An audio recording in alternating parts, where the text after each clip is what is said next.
Welcome to The Spirit of Business, episode number 73, When Enough is Enough, with Matt Murphy and Sarah McCrum. Hi, Sarah. Hi, Matt.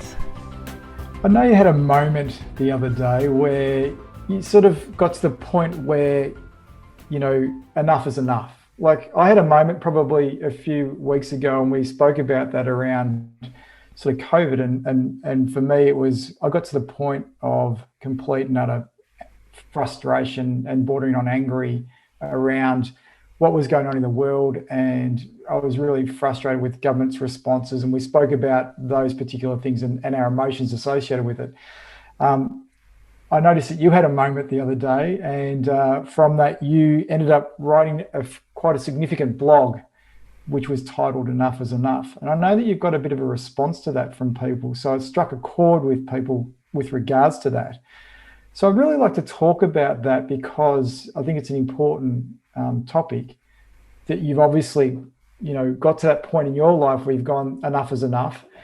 And a lot of people are feeling the same way about that. And so I'd really like to explore what you've really been talking about and what the response has been by people and really what to do with it. Yeah, because I think actually probably for a few months it had been building up. That often happens to me, like just slowly things build up and I feel a little bit stuck, but not enough stuck to know where to go or how to unstick. So I just keep doing what I'm doing. And I reached this point, I think I must have watched like 3 videos or read 3 articles. And suddenly it was like, I can't handle this anymore. And I just said, I've got to write. Thankfully in those moments I can write. And so actually I think what I'd love to do is read what I wrote. It's quite long, but it feels to me like I notice that it's speaking to people and to where they are as well. And so maybe that would be a really good way to start it. So I'm going to read my blog, Enough is Enough. Great. I cannot bear to look any more at the stories of today's world. My heart is breaking under the weight of lies and manipulation. I don't care anymore what you believe in or whether we share the same narrative or not. You might trust the systems that govern us and the companies that push them around and control them. You might be in denial of the distortions of truth that are in plain sight.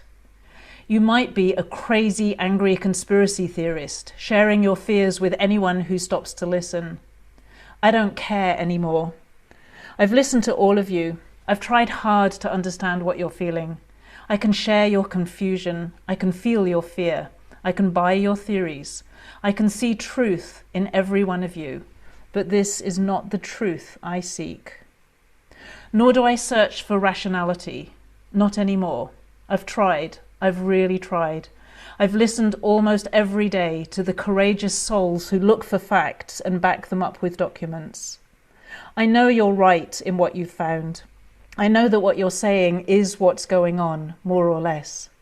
But I don't care anymore. If I ignore the truth, I betray myself.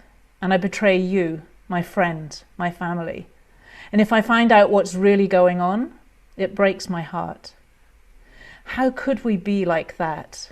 How could any one of us truly believe that's a way to live life? How could a human being want to hurt another human being, or even hurt many of us? How could that be possible? I know that we all hurt each other. I probably hurt someone every day, especially the people who are so close to me that I love them.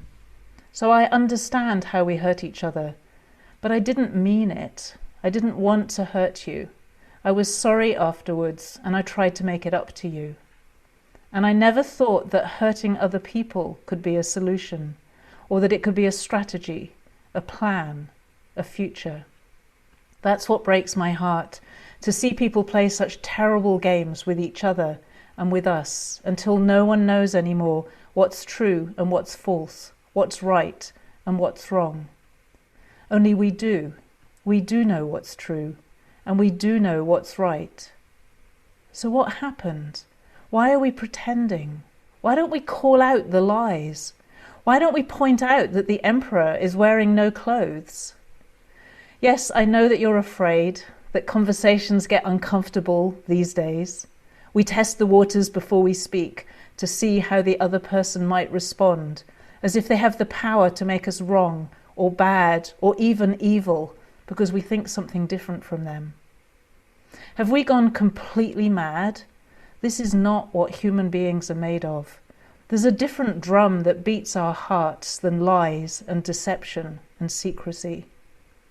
So I want to say, let's change our direction. Let's put these stories behind us and face a deeper truth. Let's create our own story, one that rings a bell, a wake-up call to our souls buried deep within us. Let's speak not of what's happening and what terrible things have been done, but of a future we dream into being, the future we long for and dare to know is possible. Let's tell stories, more and more stories, lots and lots of stories that become real, like every story does. We don't need these stories of sickness and fear. We need stories that heal, that restore our faith in each other, that remind us of the beauty of human life. We need stories that make life worth living again, that restore trust, that connect us together, because we are all so similar. We need stories that build a better future, laying the foundation stones, and then the structure of a future that works for all of us as best we can. Right now, we're not even trying to do that. We're just surviving, pretending it's okay to be in a world where so few have so much and so many have so little, and where it could be so easy to change it around, if only we had a little courage and a little imagination and a little compassion and a little love and a little willingness. I don't think that's beyond our capability. In fact, I know with all my heart that we can do this, and we're going to do this. So I don't care about your stories anymore unless they tell of the future that we would both love to live in. These are the stories that have power, the power to create a new reality. This I can promise. And so I take my courage in my hands and I declare that I am living the new story, and I invite you to join me so we can create it together. I only know a little part of it, but I'm sure you know another part, and our friends will know other parts, and together we'll speak it into being. That's living. That's worth being here for. That's calling me deeply so I can let go of the nightmares we've created and live the dreams that are in creation now. What's your story? It's pretty powerful, Sarah, and there's a lot in that. And I really don't even know where to begin to try and really understand, or as you say, obviously it's taken a while to get to where you got to write that. And you said that over a period of time, there was, because what I felt and what I heard in that was a lot. There was a lot of thought. There was a lot of feeling. There's a lot of emotion. There was that really bubbled to the surface, and I could see that it wasn't just a one thing that created that. This is a culmination of a number of of a period of time and a number of events that have occurred in your life, and a number of events that have occurred that you've observed in life, and so there is a lot to that. One of the words that I wrote down while you were saying there, and it was this concept. You said, I don't care. Okay. Now, I don't think you mean you don't care. So this is what I just wanted to focus on. I'm not sure if that's the right thing to focus on for that particular point, but it was the one thing that was really powerful to me, is that you said there was all the positiveness about building a better life and the rationale behind that. But it's almost like you got to this point, you're saying, I'm tired of appeasing everything and trying to piece it all together and make sense of it and make it rational, as you said. And you say, but I don't care about that anymore. That's kind of, and what I've sort of felt with that is that it's to do with the past, whereas what you're talking about is creation of a better future. So these are the things that I could hear when you were talking, that took me on the journey from obviously the past of where you've been and what you've observed, compared to really creating a better future. And obviously, this podcast is about the spirit of business, and it's about talking. But really, as we've known and as we've always discussed, business and life are very intertwined. And really, this is about life, and that's got a strong connection with the business side of it as well. So there's a lot in it, and I think we could talk for probably days about it, to be quite honest. Um, but yeah, those are the things that came to mind when you were talking then. It's interesting. I heard somebody else say very quietly yesterday, somewhere, something like, "I don't know if I agree with you that I don't care about people's stories anymore." So that I don't care, and it's repeated so many times. You know what really emerged as I wrote, which is something that I've known for a long time, but came at a different level for me, was that all the attention that I pay to what's happening at the moment is paying attention to something that was shaped in the past. So the energy of today's events have been formed in the past. And as all of us have, I've spent a lot of time listening to stuff, trying to understand, and I express that in my writing. Like, I've really tried to understand all the different points of view and form my own point of view. And that don't care moment was when I realized that even if I find what's really true as we can possibly make it, it's not going to make any difference.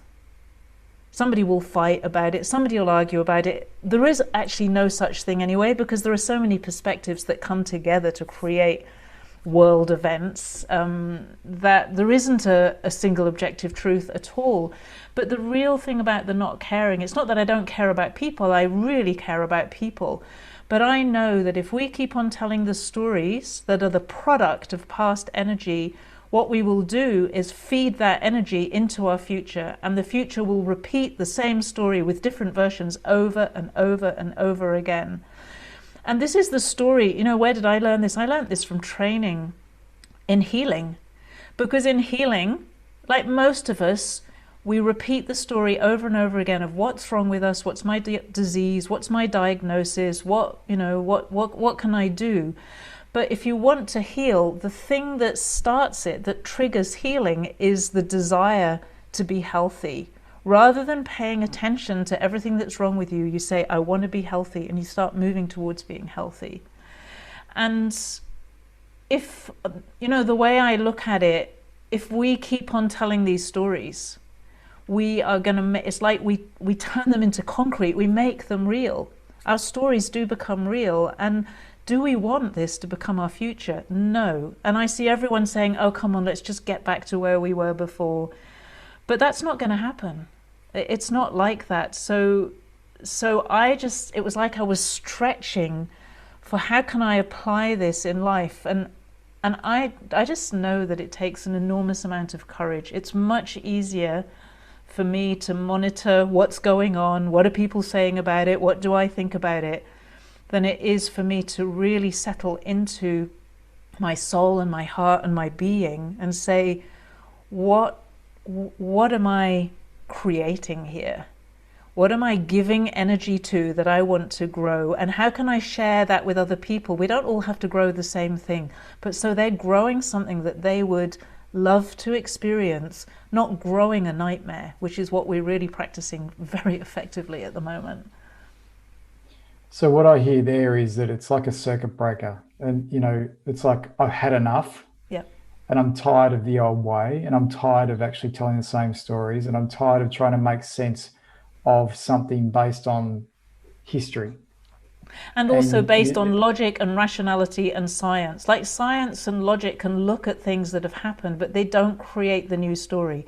Doesn't mean they have no place. I can use that as a kind of trigger point to create a new story. Like, let's make sure we never, ever deal with a health crisis, for example, in this way of making people feel hopeless and afraid. It's a totally irresponsible, stupid way to deal with any health crisis.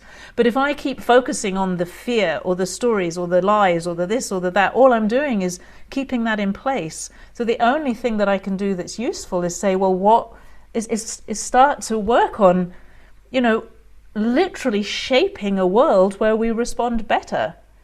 Where health and well-being are precious to us, not things that we think about when something's gone wrong and then we just try to get rid of the problem as fast as possible, but where we really treasure our health and well-being. That makes sense to any human being, I think.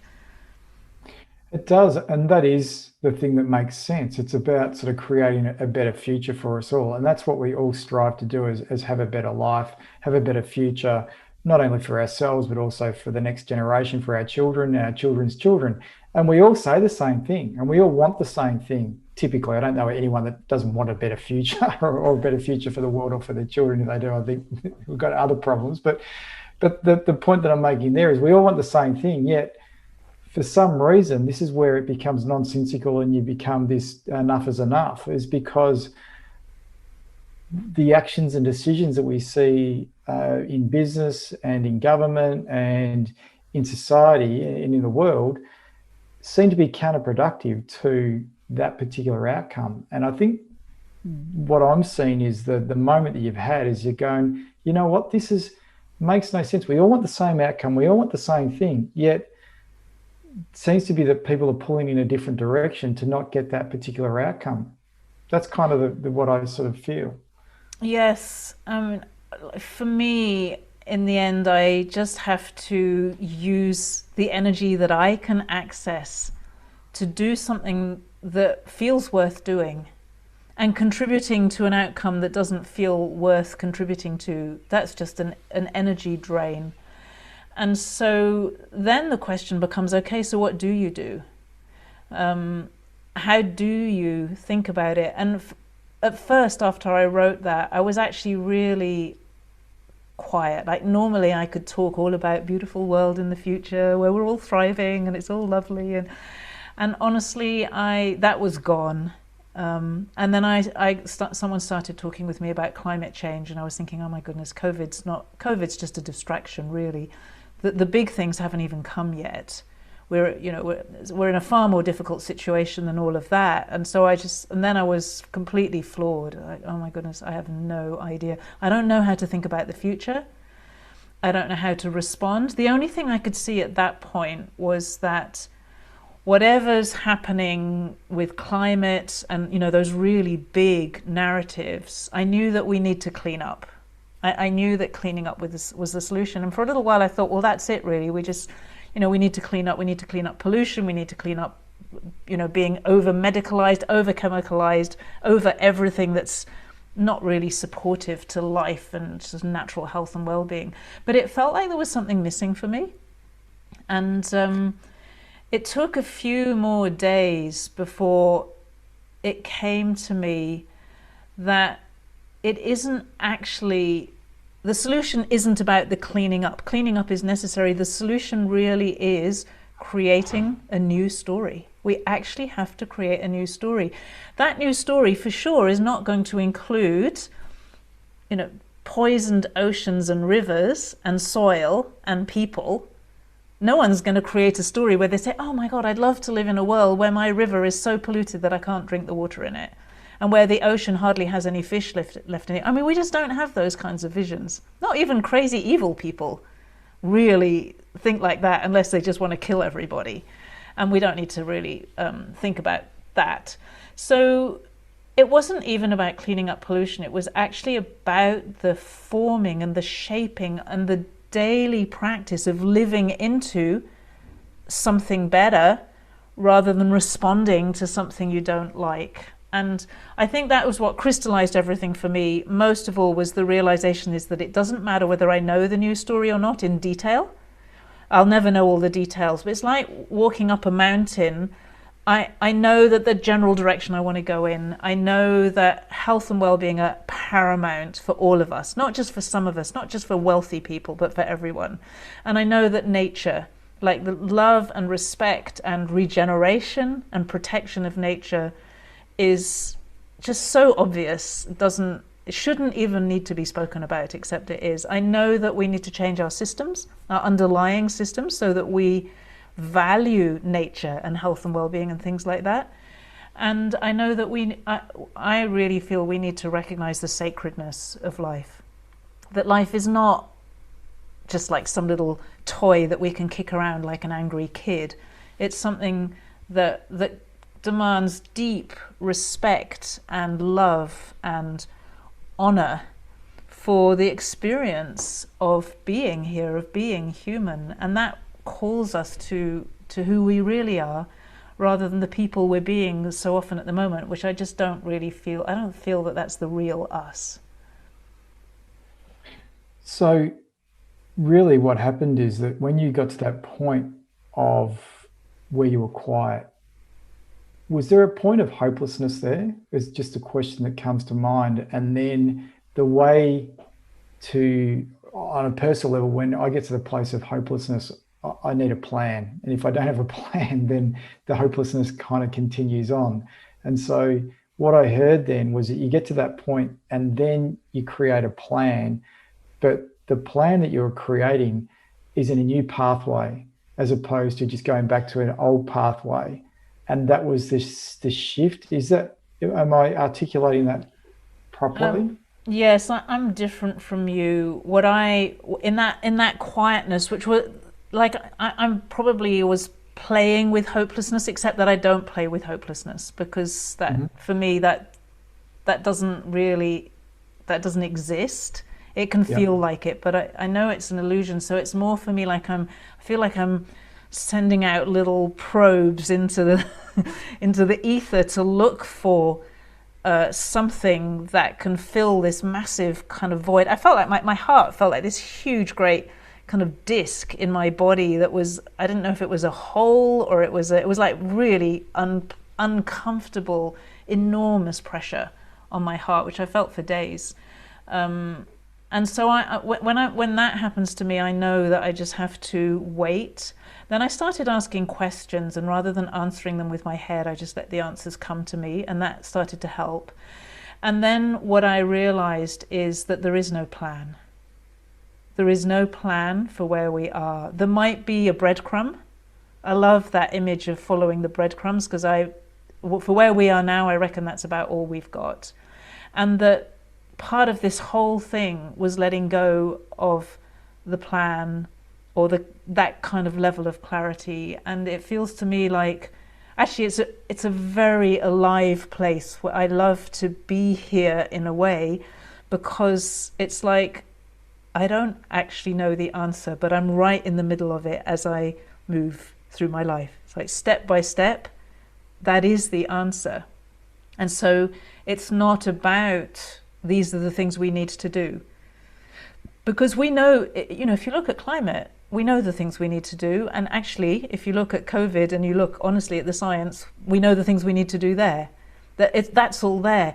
But then you ask the question, well, why aren't we doing them? There are lots of solutions on the climate, it's slightly less controversial at the moment, because COVID is more controversial at the moment. There are lots of solutions, but we're not doing them. So it's not about the solutions, it's about the consciousness. It's about us as people and where the way we relate with our leaders and the way we relate with ourselves. And if we're all rushing to get back to normal, for example, and just pretend nothing's happened, we're not really stepping into a place where we say, hold on a moment, there's actually a much more serious problem we need to solve here, and we need to get together and do that. We're not doing what any sensible family should do if there's a family crisis, which is get together and talk and do something to help. Generally speaking, we're not. So I think that it's the consciousness that needs to change more than anything. The good news about that is that always starts with us as an individual. It's not about making other people change, it all comes from us. And what's been the reaction or the feedback in relation to this from people? What are they saying to you? The first thing was that I got lots of emails and everyone saying either just thank you so much, either you're expressing exactly what I'm feeling, or you're expressing what I couldn't put into words. And this is a really interesting thing. I sometimes hesitate to share this kind of stuff, which is really current for me, because I always have this fear that, maybe, I don't know, because I've been teaching for so long and I've done so much of this stuff that it won't be relatable to people. Whenever I share what's really, really on my heart, it's the most relatable stuff of all. That's something I've learned time and time again is actually it's always better when I'm on the edge of my own life, not kind of living in the safety. So that was the first response, and then I've started talking in all the groups, the groups where I'm teaching and everything. I've just started to talk about this new story and new narrative, and I've created a new course, like a 4-week free course, where we're going to explore that in more detail. And the more I talk about it, the more I just see people saying, yes, I'm ready for change. I'm over. They're the same place as me. I'm over that. And I think the challenge for us and the challenge for me is to lead in a way, because I see that people don't know how to even take that first step, but to lead in a way where I'm not showing them their path, they're finding their own path. And everyone's finding their own path, but we do it together so that we support each other and we become strong in the new story, because the new story has to become unbreakably strong. I think that's really responsible to do, because I find that if you start to awaken somebody's thought process, or you start to invite change in people or a consciousness, if you don't channel that energy and find a pathway, it can be quite disruptive and destructive for an individual, because they don't know what to do with it, and they don't know where to go with it, and they don't know how to channel it, and they've woken up, but yet it's not where they necessarily they know what to do. So I love the fact that you've created a pathway or an environment to channel that. And so this 4-week course that you spoke about a minute ago really does provide an opportunity for people to come together to discuss it and to talk about the new narrative and to work it out together, as you say, because we're into the new unknown, and we can't use history to always determine what to do with the future. But we actually have enough information and data to say, as you said, we know what we need to do. It's just that we're not necessarily doing what we think we need to do. And Well, that's so, because the bits that we really need to do, we don't know. We've got the practical solutions, all the stuff that you can do with science and rationality and logic and planning, we've got. But the other bit, you can't write a plan for love. You can't write a plan for being alive, being human. Like, you can't write a plan for looking at a tree and seeing the beauty of it rather than seeing, oh, how much will that tree be worth if I cut it down and turn it into logs? You can't write a plan for that. You can create a business for that. That's another topic. That's something that I'm deeply involved in, creating a solution for that so that we value things differently. That's the pragmatic side. But even creating a solution comes from an absolute love of life. And every time we start to make it about anything that's kind of selfish or self-serving, it loses all its power. But when you create a solution that is based in this thing that you can't plan for, you can only express and share and grow, that's a whole different world. and something that we need to focus on, I sort of got to the stage, especially in business, where I felt like the model was broken. I felt like before we sort of went into COVID, I felt like there was this we were getting to the point of, I don't know, nothing seemed to feel right, as you say. Everything seemed to be difficult and harder, and it was becoming, untenable for us to continue on the way that we were going. And, COVID in some regard has calmed our lives down, okay, in terms of having the ability to connect back in with family and be part of, the community that's very local and that sort of type thing. Now, that's the positive aspect of a very difficult, challenging, terrible situation. But I see that the model is broken, and we're getting messages and lessons, and the world's throwing to us an opportunity for us to change. And really, what you're talking about is taking that and doing something with it. And we're not going to solve it individually. We're going to solve it collectively. And so by bringing together a number of people like you're doing in terms of the webinars and the communities and the teachings and the environment and the space that you can create, means that we are formulating hopefully a better future, but enjoying the process as well, because that's part of the enjoyment of life, is to to build relationships where we problem solve collaboratively together to get a result. And I think that's the enjoyable part of it. So we're going to benefit now, and we're going to benefit from that in the future as well. So I think that's a really wonderful thing that you're doing, and is so needed right now, especially because so many people feel alone and vulnerable around, they have these thoughts, but they don't know if anyone else shares them. They don't know what to do with them. So I think that's great. Yeah, and one of the beautiful things for me is that it doesn't really matter what level someone's operating at. Somebody who is raising a family and thinking about how they communicate with their children around world events and around values and around the future is contributing as much as someone who's running a global business project. To me, the consciousness is something that expands in different ways from mathematics, and therefore the contribution of expanding our consciousness, it transcends the space-time kind of thing. And if you think about it in a really simple way, you might influence one person who influences somebody who influences somebody who influences lots and lots of people, and you might never even know that that's happened. So how can you judge any action that you take in terms of its real impact? We don't know. But what we can know, at least as best we can, is where I am at the moment. Am I in a space where I would want that impact to be multiplied, to be magnified? Or am I in a space where I wouldn't even want anyone else to feel like I do? Now, this is not a kind of happiness Nazism. It's really easy to get freaked out when people talk like this and say, oh my God, I'm not happy, there's something wrong. It's not about that. It doesn't, like, if you're not happy, that's okay. We're all not happy at times. The thing is that if we just engage with the possibility that life could be good, and it's not made to beat you and bash you up and destroy you and make you miserable, and that there are answers for us, and there are answers at every level, from the simplest, most personal to the most public, and each one of us has our contribution to make in that. And to me, that's all that matters. It's that willingness is what gets the rewards. It's not being brilliant at being happy. It's being willing to have a go. Actually, is worth far more. If I think of how much I've struggled in my life at times, but just I know that because I was struggling in a certain direction rather than just, well, I couldn't care less, I'll go and get drunk instead.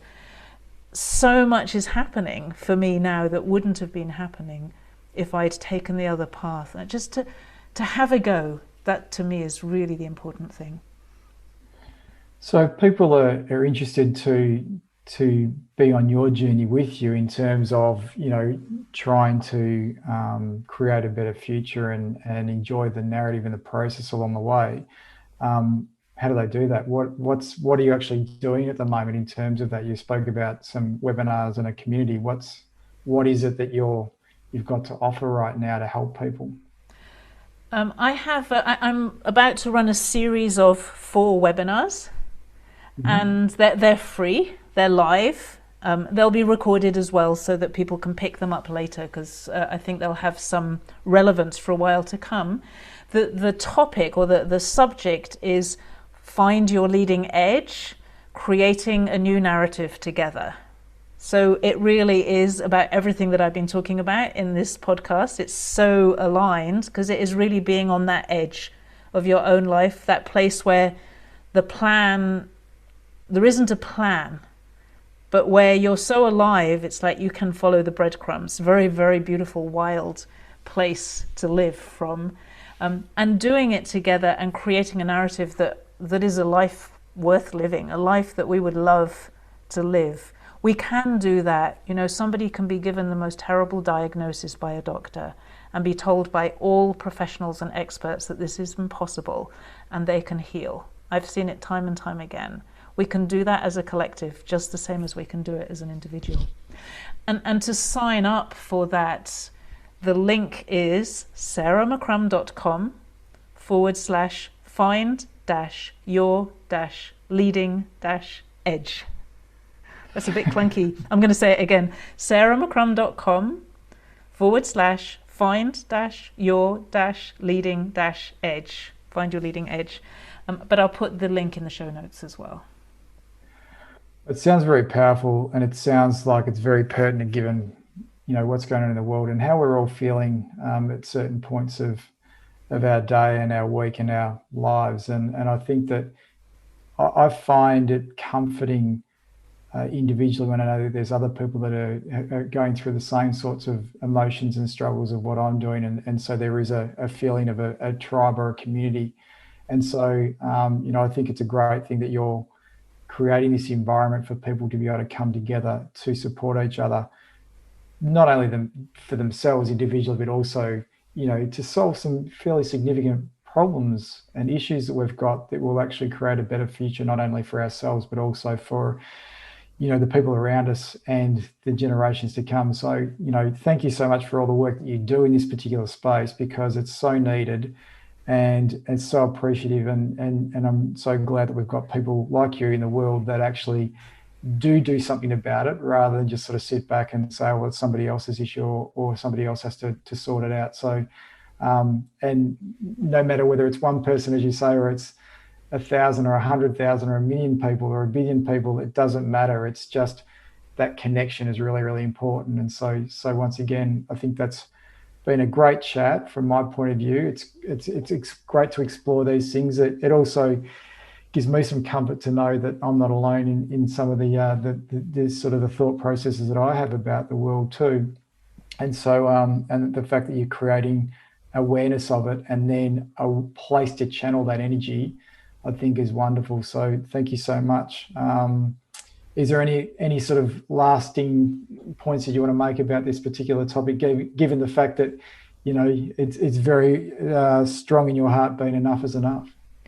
You're reading my mind, actually. There was just one thing that was going, I was just thinking about. I was sitting this morning in a group that have been doing a program for the last year and listening to them talk about their experience. And, one person says, we started just at really near the beginning of the pandemic. And he said, when I saw the pandemic coming, I wanted to be strong all the way through it. And he said, I have been. And I heard one person saying that she can feel now, just like whenever she talks with her clients, the impact is so direct and so powerful and so quick. And so what I'm seeing is the product of this kind of approach, because they have really, really taken to heart this kind of shifting and expanding their consciousness and bringing it into their business. And I was looking at somebody who's very practical, very, very logical about business, saying, I'm taking risks that I would never have taken before and getting bigger rewards as a result. And I'm really enjoying being with my kids, which he wasn't before. And I see these little things. It's like, oh yeah, how nice. Someone's taking some more risks and someone's enjoying being with their kids and someone's feeling strong.